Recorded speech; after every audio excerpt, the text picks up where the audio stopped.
या कथा सुनने वाले, धर्म को मानने वाले, धर्म ग्रंथ पढ़ने वाले, संस्कृति को मानने वाले, बाकी लोगों का पेट पापी होगा, पर हम लोगों का पेट भी श्री कृष्ण है, रबड़ी और मलाई ही भीतर जाता है महाराज। हमारे ठाकुर जी पेट में है, वो पापी पेट वाले जहां होंगे अपना समझे।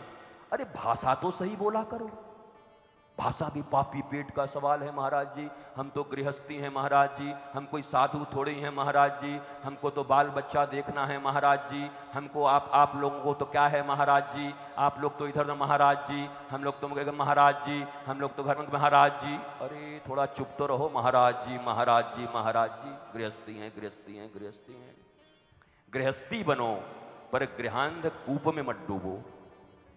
प्रहलाद का जब आएगा कथा तो प्रहलाद ने अपने पिता को पिता नहीं बोला, पापा नहीं बोला, बोला हे असुरवर्यो, हे असुरों में श्रेष्ठ हिरण्यकश्यपु। बाप नहीं बोलते थे, बोला ये है ही नहीं पिता के लायक। बोला आप गृहस्थी गृहस्थी बोल करके गृहस्थियों को भड़काओ मत, भटकाओ मत। आप गृहस्थ नहीं हो, आप गृह के अंधे कुएं में डूबे हुए आदमी। गृहस्थ होना अलग है और गृहांध कूप में डूबना अलग है। इस पर भी चर्चा चलेगी, पर छठे दिन चलेगी महाराज। सोच के बैठा हूं, पहले दिन इतना बोल देंगे तो कल से कोई गृहस्थी नहीं आएंगे, बाबा ही ठीक नहीं, बताओ इसको। तो गृहस्थी पे भी चर्चा चलेगी। और मैंने कल ही कहा गृहस्थ धर्म ही सबसे बड़ा धर्म है, क्योंकि कोई साधु और संत ऊपर से नहीं टपकता, गृहस्थी के ही यहाँ आके बाबा जी बनते हैं। कहीं न कहीं तो गृहस्थी के यहाँ आए ना सब, कि ऊपर ही से टपक गए हैं। फलाने बाबा जी बरसात में टपके, फलाने साधु जी ठंडे में टपके, क्या ऐसा है क्या? ऊपर से गिर गए क्या? सत गृहस्थ के घर में ही कोई बालक आया, कोई बालिका आई और वो साधु बन गए, सज्जन बन गए, संत बन गए, जिन्होंने निज का भी कल्याण किया और राष्ट्र, समाज और पूरी मानवता के कल्याण के लिए अपने शरीर को यज्ञ कुंड बना दिया महाराज। सुंदरता के साथ चारों तरफ चलते रहे, पर गृहस्थी के यहाँ से ही आए हैं। इसलिए गृहस्थ धर्म श्रेष्ठ है। पर आप जिस तरीके से कहते हो मैं मानने को तैयार नहीं। आप अहंकार बस में बोलते हो महाराज जी गृहस्थी धर्म सबसे श्रेष्ठ है। अरे खाक श्रेष्ठ है, कई बात का श्रेष्ठ है? किस बात का श्रेष्ठ है? आप जिस प्रकार के गृहस्थी कर रहे हो वो श्रेष्ठ है। आज पूरी दुनिया में 60% से ज्यादा लोग मेंटल हो चुके। अमेरिका में, स्वीडन में, जापान में, भारत में पहले 30% रहते थे साइको पेशेंट, अब 45% रहते हैं। आरटीआई डालो, 45% लोगों की बुद्धि हिल गई है, नट बोल्ट हिल गया है भीतर से, टेंशन और डिप्रेशन में है। अब मैं आपसे पूछता हूं, अगर गृहस्थी सच्ची है, गृहस्थी अच्छी है, तो पागलों की संख्या कैसे बढ़ रही है? अगर गृहस्थी अच्छी है, परिवार अच्छे हैं, तो ये डिप्रेशन और टेंशन के मरीज कहां बढ़ रहे हैं? ये मनोचिकित्सकों की संख्या क्यों बढ़ रही है? गली गली में मनोचिकित्सक कैसे बैठ गए? इसका अर्थ यह है कि न तन को संभाल पाए, न मन को संभाल पाए। गृहस्थी के नाम पर स्वयं को भी बर्बाद किया आपने, और आप इस राष्ट्र के हो। आपकी अवनति, आपका दुख, आपके तकलीफ राष्ट्र के साथ भी जुड़े हुए हैं, तो राष्ट्र भी दुख में रहेगा। आपसे ही तो राष्ट्र है, आपसे ही तो देश है, आपसे ही तो मानवता है, आपसे ही तो समाज है। आप तो उसके यूनिट हो।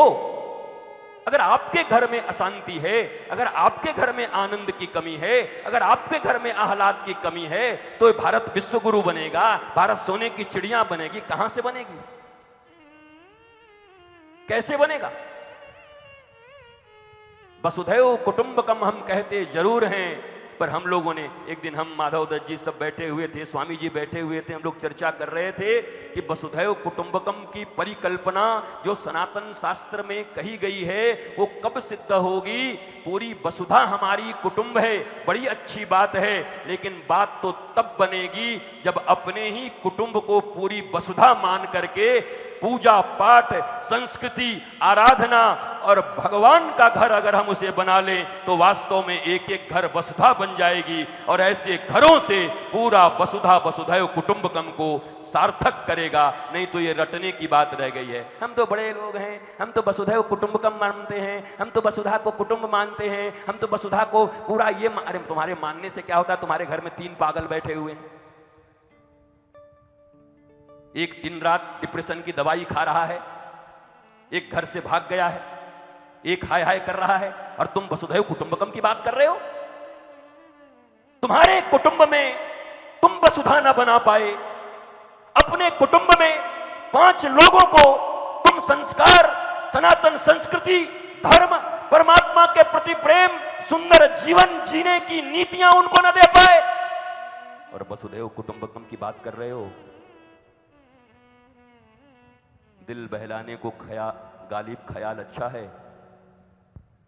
इसलिए वसुधैव कुटुंबकम की परिकल्पना तब सत्य हो सकती है जब प्रत्येक कुटुंब को ही वसुधा मानकर और आप मान लो कि मेरे लिए ये दुनिया मेरा परिवार ही है और इस परिवार को मैं सुसंस्कृत कर दूंगा, इस परिवार को मैं भारतीय धर्म, सनातन संस्कृति, कृष्ण बलराम से जोड़कर हनुमान जी जैसा महाबली अपने घर में संतानों को बनाएंगे तो फिर एक दिन ये पूरी वसुधा हमारी कुटुंब हो जाएगी। अभी कुटुंब नहीं है, अभी तुम्हारा कुटुंब ही कुटुंब नहीं है तो वसुधा कहां से हो? राक्षस बढ़ते जा रहे हैं, वसुधैव कुटुंबकम, वसुधैव कुटुंबकम। तो एक बात ये भी है परिवार के प्रति भी। अब देखो हम इतनी अच्छी बात कह रहे हैं, अब तो हमारा समर्थन करो। बाबा जी बनने के लिए कहेंगे तो बोले बस आ गए बाबा जी बनो। अब कह रहे हैं अपने परिवार की रक्षा करो, तब भी चेहरे पे 12 बजा हुआ, तब भी ऐसा ही देख रहे हो। अब तो एक बार ताली तो बजाओ यार, बनता है कम से कम। जबरदस्ती बजाओ, तुम लोग ऐसे नहीं बजाने वाले हो। बात देखो, बाबा जी बनना, साधु बनना, साधु एक स्वभाव है। रूप और स्वरूप 2 चीजें, रूप और स्वरूप। रूप में आप स्त्री हो, ये पुरुष हैं, आप कुछ हो, वो कुछ हैं, ये कुछ हैं, ये कुछ हैं, पर स्वरूप क्या है? हम सब आत्मा हैं। ईश्वर अंश जीव अविनाशी, चेतन अमल सहज सुख राशि। तो स्वरूपानुभूति हुए बिना, स्वरूप की पहचान हुए बिना ये रूप में जी रहे लोग कभी भी आनंदित नहीं हो सकते।